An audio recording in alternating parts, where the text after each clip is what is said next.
அதை நம்ம அம்மாவால மட்டும்தான் கொடுக்க முடியும். அதனாலதான் என்ன பொறுத்த வரைக்கும் உலகத்திலே பெஸ்ட் குக்னா அது அம்மான்னு தான் சொல்லுவேன். வெரி குட்மா. இப்படிப்பட்ட ஒரு பதில நான் உங்ககிட்ட இருந்து எதிர்பார்க்கவே இல்லை. கேள்விக்கான பதிலுங்கிறதையும் தாண்டி உணர்வு பூர்வமா இப்படி ஒரு விஷயத்தை உணர்ந்தா மட்டும்தான் இந்த மாதிரி பதில சொல்ல முடியும். Good, very good. Last question. Sir, இந்த சமையல் கலையோட சிறப்பு என்னன்னு சொல்லுங்க. சார், உலகத்துல எந்த தொழிலுக்கு வேணா ரிட்டையர்மெண்ட் இருக்கலாம். ஆனா சமைக்கிறதுக்கும் சாப்பிடுறதுக்கும் ரிட்டையர்மெண்டே கிடையாது. இந்த சமையல் ஒரு சேவையை தாண்டி தேவைன்னு கூட சொல்லலாம். ஆரோக்கியமான வாழ்க்கைக்கு சமையலுங்கிறது ரொம்ப முக்கியம். டாக்டர்ஸ் கூட வந்த நோய்க்கு தான் மருந்து கொடுப்பாங்க. ஆனா சமைக்கிறவங்க தான் நோய் வராம இருக்கிறதுக்கான சாப்பாட்டை நமக்கு கொடுப்பாங்க. உணவே மருந்துன்னு நம்ம முன்னோர்கள் சொன்ன மாதிரி ஆரோக்கியமான உணவு முறை இருந்தா நமக்கு எந்த நோயும் வராது. சுருக்கமா சொல்லணும்னா உணவே மருந்து. சூப்பர்மா. உங்க அப்ரோச் எனக்கு ரொம்ப பிடிச்சிருக்கு. Thank you sir. சமைக்கிறவங்களுக்கு ஒரு தாயோட குணம் இருக்கணும். பாசத்தோடவும் உணர்வோடவும் ஆத்மார்த்தமா சமையல ஒரு வேலையா கடமையா செய்யாம உயிரா நினைச்சு செய்யணும்.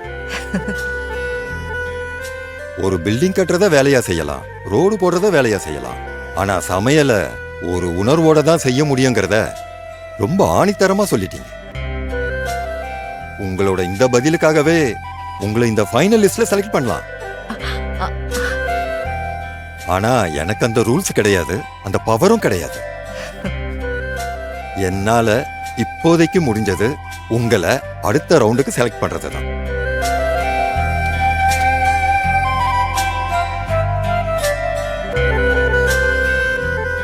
உங்களை அடுத்த ரவுண்டுக்கு செலக்ட் பண்ணிட்டமா.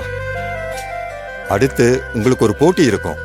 அந்த போட்டி என்னன்னா ஈஸி டேஸ்ட் ஃபுட். அதாவது ஈஸியான முறையில டேஸ்டான ஃபுட்டை சமைக்கிறது தான். அதுல நீங்க ஜெயிச்சிட்டீங்கன்னா அடுத்த சுற்றுக்கும் நீங்க செலக்ட் ஆயிடுவீங்க. ஓ, இன்னொரு ரவுண்ட் இருக்கு. Okay sir. வாழ்த்துக்கள்மா. அடுத்த ரவுண்ட்ல நீங்க ஜெயிக்கணும். இந்த காம்படிஷன்ல நீங்க ஜெயிக்கணும். உங்களுடைய நோக்கமும் நிறைவேறும். Thanks sir. Thanks sir. All the best. Thank you sir. Thank you sir.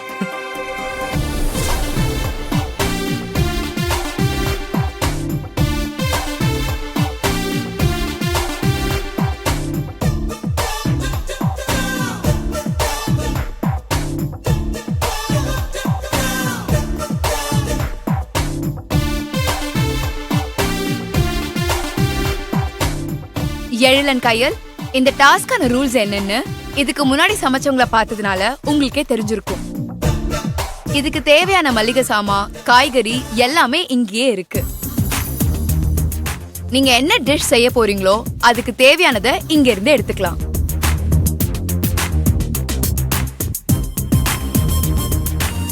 நீங்க என்ன சமைக்க போறீங்கங்கறத உங்க பார்ட்னர் கூட டிஸ்கஸ் பண்ணிக்கலாம். ஒருத்தர் சமைக்கும் பொழுது இன்னொருத்தர் ஹெல்ப் பண்ணலாம். ஒருவேளை டேஸ்ட் நல்லாவே இருந்து அட் த சேம் டைம் நாங்க சொன்ன டைம்குள்ள சமைச்சிருந்தீங்கன்னா நீங்க அடுத்த லெவலுக்கு போயிடுவீங்க. இல்லனா நீங்க இந்த லெவல்லயே எலிமினேட் ஆயிடுவீங்க. என்ன டிஷ் பண்ண போறோம்னு முடிவு பண்ணிட்டியா? ஆல்ரெடி நான் முடிவு பண்ணிட்டேன். என்ன பண்ண போறோம்? நாம இப்போ மத்தவங்க பண்றதும் நாம பண்றதும் ஒன்னா இருக்க கூடாது. அதே சமயம் குடுக்கற டைம்க்குள்ள டேஸ்டா ஏதாவது பண்ணணும். அதுக்கு என்கிட்ட ஒரு ஐடியா இருக்கு. So your time starts now.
கொஞ்சம் புளி எடு. ஆ.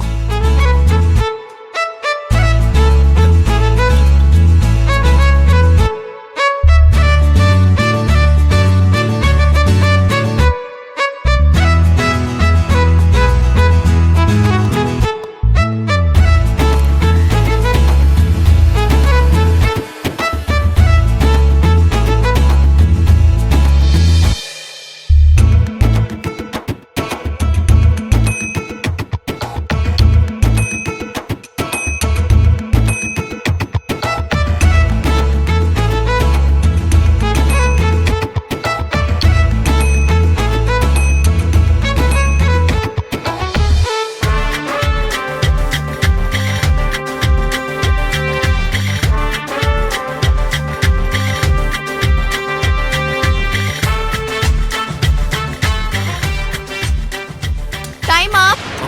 யா. ம். ஆல்ரைட், தள்ளி போய் நின்னுடுங்க. Hi hello sir. நீங்க என்ன என்ன டிஷ் பண்ணிருக்கீங்க? இது? சார் பன்னீர் பட்டர் மசாலா பண்ணியிருக்கேன் சார். ஓ அப்படியா? ஓகே.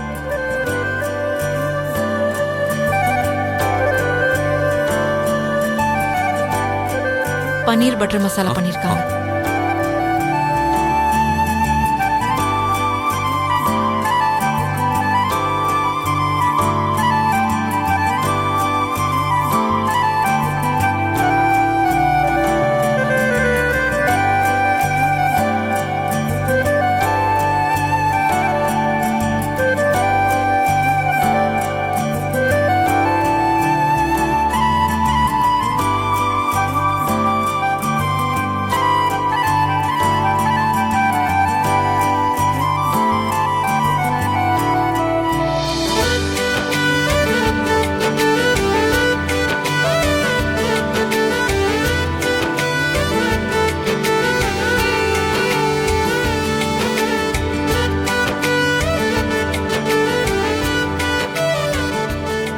நீங்க என்ன டிஷ் பண்ணிருக்கீங்க? பருப்பு பொடி சாதம். ஓ ஓ மேம் இந்தாங்க.